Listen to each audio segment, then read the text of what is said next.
The first time somebody tried to have me arrested for fishing in my own pond, I honestly thought it was a joke. Not the kind of joke that makes you laugh, either. The kind that leaves you standing there wondering if you've somehow wandered into the wrong reality. I was sitting on an old wooden dock behind my property, a cane pole in one hand and a tin cup of coffee in the other, watching the sun come up over the water. It was the spring of 1974 in a little farming town outside of Hannigan Creek, Missouri, and I'd lived on that land for nearly 12 years. The pond had belonged to my late husband before it belonged to me. He dug half of it himself with a rented excavator and more determination than common sense. Every bass in that water felt like part of the family. So when a deputy sheriff rode up the dirt lane and informed me that a complaint had been filed claiming I was trespassing on public property, I nearly dropped my coffee into the pond. "Ma'am," he said carefully, removing his hat, "I'm gonna need to ask a few questions." I looked around. There was nobody else there, just me. The pond, my farmhouse, my barn, my cattle, 3 generations of ownership, and somehow I was the trespasser. What I didn't know at that moment was that this wasn't really about fishing. It wasn't about a pond. It wasn't even about property. It was about a woman who had spent years convincing herself that everything around her belonged to her simply because she believed it should. And before everything was over, she'd drag half the town into the fight. My name is Alina Whitaker. Back then I was 58 years old, widowed, stubborn, and perfectly content living a quiet life on the edge of town. Most mornings followed the same routine. Coffee before sunrise, feed the chickens, check the fences, then spend an hour by the pond before starting whatever repairs the farm demanded that day. The land wasn't fancy. The farmhouse leaned a little to the east. The barn roof needed replacing every few years. The tractor only started when it felt emotionally prepared. But it was mine. Every fence post, every acre, every memory. The closest neighbor was a retired railroad worker named Walter Briggs. Walter lived about a quarter-mile down the road and knew everybody's business whether they wanted him to or not. A week after I moved back onto the property permanently following my husband's passing, Walter offered me a piece of advice. "Alina," he said, sipping lemonade on my porch, "you'll be fine around here as long as you stay out of Ruth Calloway's way." I laughed. Every small town has a Ruth. Somebody who complains about weeds. Somebody who measures grass height with a ruler. Somebody who treats neighborhood gossip like public service. I figured that's all he meant. Walter didn't laugh. "No," he said quietly. "You don't understand." Turns out I didn't. Not even close. Ruth Calloway lived in the largest house near town square. Her husband had owned a hardware store before passing away several years earlier, leaving her financially comfortable and emotionally unsupervised. By the time I met her, she had become something of a self-appointed guardian of Hannigan Creek. Nobody had elected her. Nobody had hired her. Nobody had asked for her help, but somehow she inserted herself into everything. Church committees, school events, town meetings, fundraisers, property disputes, road repairs. She carried a leather notebook everywhere she went and wrote things down constantly. Nobody knew what she was writing. People joked that she maintained files on every resident in the county. Looking back, that joke may not have been entirely a joke. My first encounter with Ruth happened during a church picnic. She approached me with a smile so tight it looked painful. "Mrs. Whitaker," she said, "Alina, I've been meaning to speak with you about your pond." "My pond?" "Yes," she nodded. "Such a beautiful community resource." I remember blinking. Community resource, interesting phrase. At the time I thought she simply meant it was pretty. I smiled politely. "Thank you." Her eyes drifted toward the water visible beyond the trees. "A shame more people don't get to enjoy it." Then she walked away. That conversation stayed with me because it felt strange, not threatening, not hostile, just strange. Like hearing somebody admire your living room while measuring the windows. Months passed, then years. Occasionally I'd catch Ruth standing near the road looking toward the pond. Sometimes she'd stop by and ask questions. How deep was it? How many fish were in it? Had I ever considered allowing public access? Did local children ever swim there? The questions became increasingly specific. I always gave the same answer. The pond was private property, end of discussion, or so I thought. Then came the town expansion project. In early 1974, county officials announced plans to redraw several public recreation maps around Hannigan Creek. Most people barely paid attention. Road signs, survey markers, minor paperwork, nothing dramatic, at least not for most people. For Ruth, however, it was apparently the opportunity she'd been waiting for.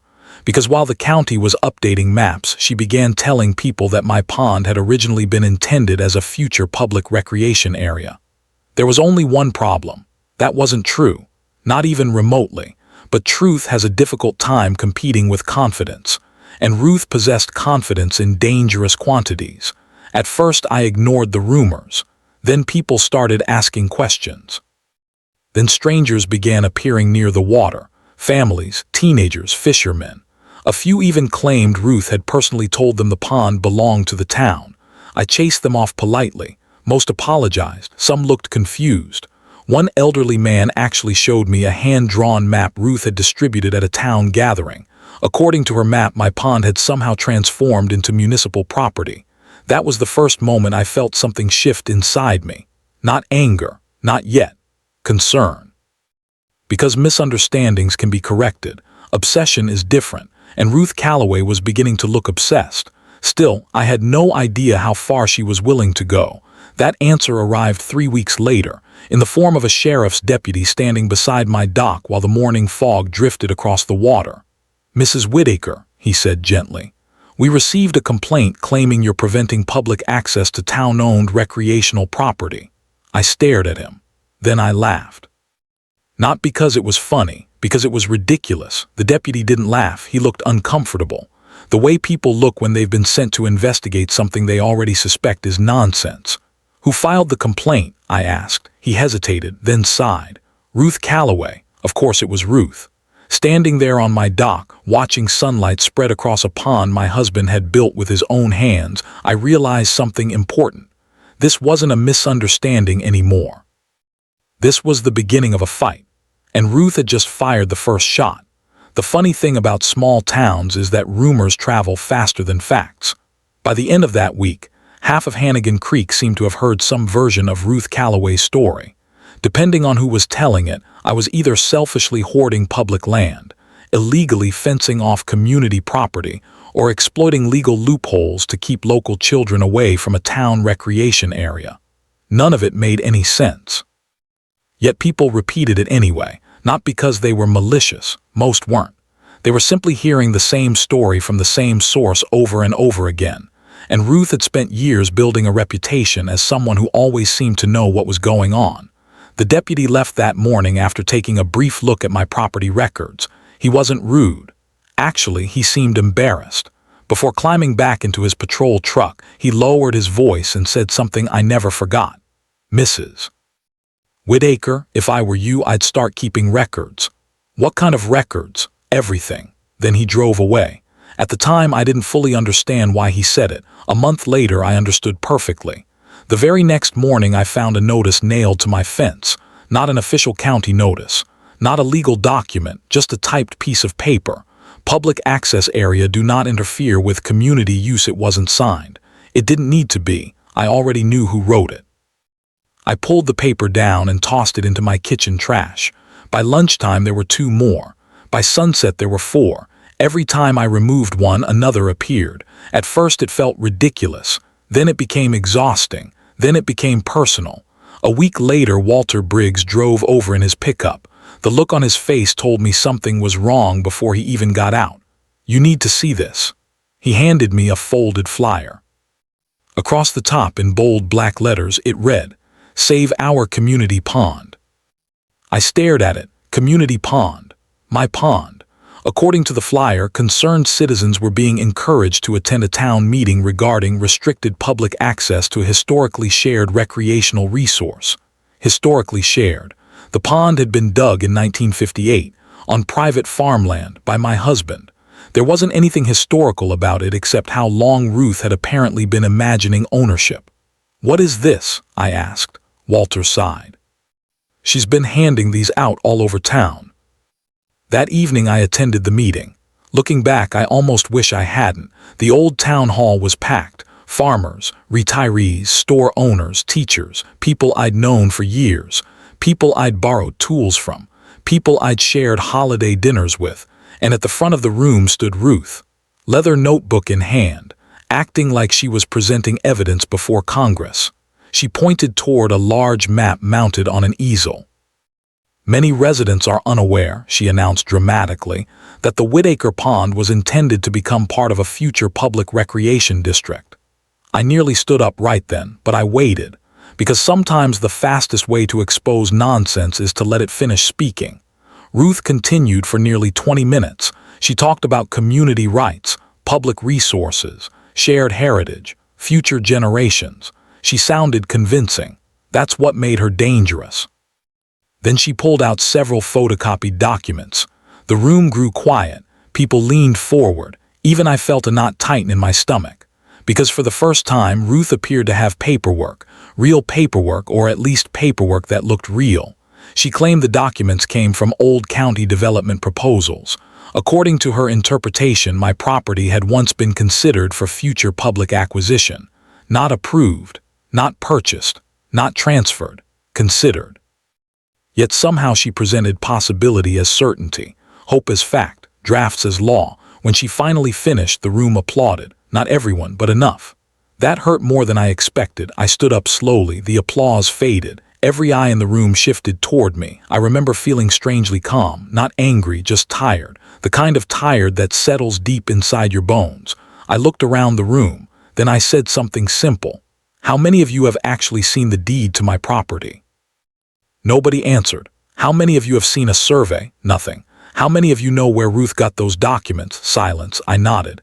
Then maybe we should slow down before deciding who owns what. For a moment I thought reason might prevail. Then Ruth smiled. And that smile told me she wasn't interested in facts anymore. She was interested in winning. The next few weeks became increasingly strange. Cars began parking near my property. People wandered toward the shoreline. Several fishermen claimed they had permission to use the pond. One family actually arrived carrying picnic baskets. When I politely explained the land was private, they seemed genuinely confused. Mrs. Calloway told us this was public. Of course she did. Then came the survey stakes.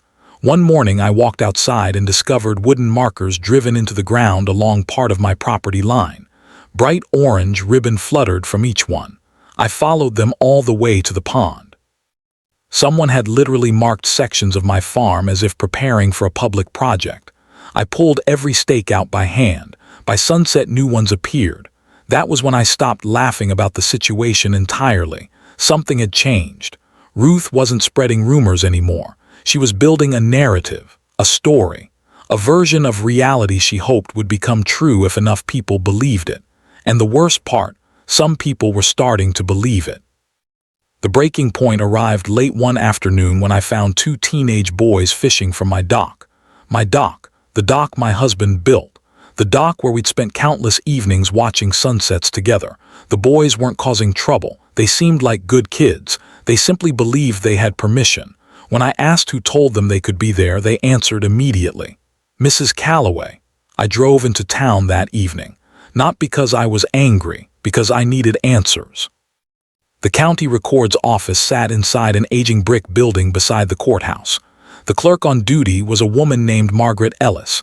She'd worked there longer than anyone could remember. Margaret knew property records the way preachers know scripture. When I explained what was happening, her expression changed immediately. Not surprise, recognition.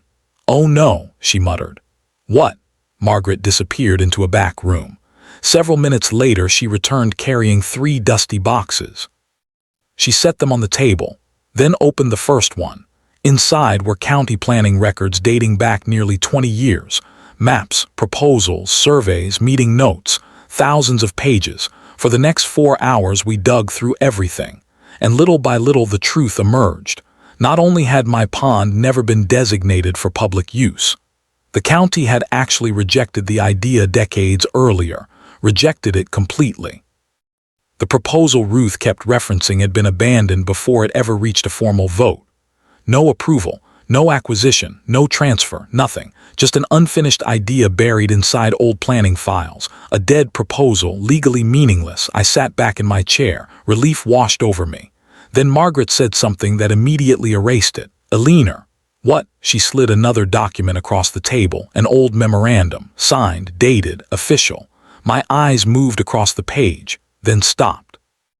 The name attached to several of the misleading copies being circulated around town wasn't Ruth Calloway, at least not directly. It belonged to someone else, someone with access to county archives, someone who should have known better, someone working inside the local government offices. And suddenly the entire situation became far more serious than an annoying woman spreading rumors, because Ruth hadn't found those documents on her own. Someone had been helping her, someone with authority. Someone with access, someone willing to blur the line between truth and fiction. As the courthouse clock struck 6, Margaret slowly closed the file. Neither of us spoke for several seconds. Finally, she looked at me and said the words that changed everything. Eleanor, I think this is bigger than a property dispute. She was right. And before long, the entire town was about to find out just how big it really was. I barely slept that night. Not because I was worried about losing the pond anymore.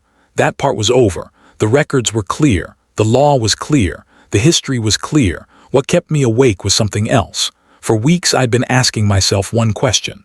Why? Why would a woman spend this much time, this much energy, this much obsession trying to claim property that obviously wasn't hers? People don't usually fight this hard over something they don't want. And Ruth wanted that pond. Badly. The next morning I returned to the courthouse before most businesses had even opened. Margaret was already waiting. She looked tired. The kind of tired that comes from discovering something you'd rather not know. Without saying a word, she handed me a folder. Inside were copies of land development proposals, correspondence between county officials, and several handwritten notes attached to old planning records. One document immediately caught my attention. The paper was dated 1961. Only a few years after my husband had finished digging the pond. According to the proposal, a group of investors had attempted to purchase several properties around Hannigan Creek in hopes of creating a private lakeside resort community. The project never happened. Funding collapsed. Investors disappeared. The idea died, or so everyone thought. Then I saw a familiar name. Calloway, not Ruth, her late husband. Apparently decades earlier, he had been one of the local businessmen involved in the failed project. I sat there staring at the page. Suddenly pieces started falling into place. The pond wasn't valuable because it belonged to the community. It was valuable because somebody had wanted it 50 years ago, and Ruth had never let go of that dream. The deeper we dug, the clearer the picture became. After her husband's death, Ruth became obsessed with preserving his unfinished ambitions. She attended planning meetings, collected maps, saved proposals, maintained files. Over the years, the line between memory and reality slowly blurred. Eventually, she stopped talking about what might have happened. She started talking as though it already had, and after repeating the story long enough, she began believing it herself. The problem was that belief doesn't create ownership. Facts do. 3 days later, the county launched an internal review. Margaret had quietly reported the suspicious document access records. That was when things really began unraveling. The employee who had been helping Ruth was a junior records assistant named Daniel Harper. Good kid, early 20s, new to the job. According to investigators, Ruth convinced him she was conducting historical preservation research for the town. He wasn't part of some conspiracy. He was simply naive. Unfortunately, his cooperation allowed her access to records she should never have been distributing publicly. When that news reached town, the mood shifted almost overnight. For the first time, people stopped asking whether Ruth was right. They started asking why she had been hiding the truth, and Ruth did not handle that transition well. Not at all. The first sign came during a town council meeting. Word spread quickly that county officials would be presenting their findings. By the time I arrived, every seat in the building was occupied. People stood along walls, filled doorways, crowded windows. Nobody wanted to miss it. Neither did I. Ruth sat in the front row, perfect posture, leather notebook on her lap, expression completely unreadable. For a moment she almost looked calm. Then the presentation began. One by one county officials explained everything. The rejected proposal, the abandoned resort project, the failed acquisition plans, the missing approvals, the non-existent public ownership. Every piece of evidence landed like another shovel of dirt on the story Ruth had spent years building. At first she remained silent. Then came the questions, and that's when everything exploded. A farmer stood up. "Ruth, did you know the proposal was rejected?" Silence. Another resident stood. "Did you know the pond was never public property?" More silence. Then Walter Briggs rose from his seat. The entire room turned toward him. Walter rarely spoke during public meetings. When he did, people listened. He looked directly at Ruth. "How long have you known the truth?" The room became so quiet you could hear chairs creaking. Ruth stared at the floor, then she slowly looked up. For a second I saw something I hadn't seen before. Not arrogance, not confidence, fear, real fear. Because the story she'd spent years controlling was no longer hers. The facts belonged to everyone now, and facts are much harder to manage. "I was trying to do what was best for the town," she finally said. The room erupted. People started talking all at once. Questions, accusations, arguments. The mayor had to bang his gavel repeatedly just to restore order, but the damage was done. The myth was broken, and once broken it could never be rebuilt. A week later I received a formal letter from the county. The document officially confirmed my property boundaries and ownership rights. Not that I needed it anymore. Everyone already knew. The real surprise arrived several days after that. I found Ruth standing at the end of my driveway. For the first time in months she looked small, not physically, emotionally, like somebody carrying a weight that had finally become too heavy. I considered turning around. Part of me wanted to. Instead I walked toward her. Neither of us spoke immediately. The afternoon breeze moved through the trees. Somewhere across the pasture cattle shifted lazily in the grass. Finally she broke the silence. "My husband loved that pond." I nodded. "So did mine." She looked away. For a moment I thought she might apologize. She didn't, not exactly. People rarely do, at least not the way we hope. Instead she said something unexpected. "He always thought it should have belonged to something bigger." I looked toward the water. The sunlight danced across the surface, quiet, peaceful, exactly as it had been for years. "Maybe," I said, "but it didn't." That was it. No dramatic confession. No cinematic redemption. No tears, just truth, simple and unavoidable. She stood there for another few seconds, then turned and walked back toward town. I never saw her step foot on my property again. Within 6 months she sold her house. Her sister lived somewhere in Kansas. People said she moved there. Others claimed she went farther west. Eventually the rumors faded, just like everything else. Life returned to normal, or at least as normal as life ever gets. The pond remained exactly where it had always been. The fish didn't care about lawsuits. The ducks didn't care about town meetings. The water certainly didn't care about politics. Every evening I'd sit on that same dock with a cup of coffee and watch the sunset spread across the surface. Sometimes Walter would stop by. Sometimes grandchildren visited. Sometimes I sat alone. And every now and then I'd think about how close an entire community came to believing a story simply because it was told loudly enough. That's the thing about truth. It doesn't always arrive first. Sometimes it arrives last, out of breath, covered in dust, after everyone else has already picked sides. But when it finally gets there, it tends to stay. Even now, all these years later, people occasionally ask me whether I was angry at Ruth. The honest answer is complicated. For a while, yes. But eventually I realized something. The real tragedy wasn't what she tried to take. The real tragedy was that she spent so many years chasing a version of the past that never existed. And in doing so, she lost the life that was right in front of her. Maybe that's the lesson in all of this. Not about ponds, not about property, not even about small-town politics. It's about boundaries, about knowing where your rights begin and where someone else's end. Because the moment people stop respecting those lines, conflict follows. And sometimes the bravest thing you can do isn't fighting. It's standing your ground quietly and refusing to move. Now I want to hear from you. Do you think Ruth knew she was wrong all along? Or do you believe she genuinely convinced herself that the pond belonged to the town? If you had been in my position, would you have forgiven her, or would you have taken legal action much sooner? Let me know down in the comments, because stories like this always spark strong opinions. And if you enjoy real-life stories about justice, community conflicts, property disputes, and ordinary people standing up for themselves, make sure you subscribe and join us for the next story. Trust me, the next one might be even crazier than this one.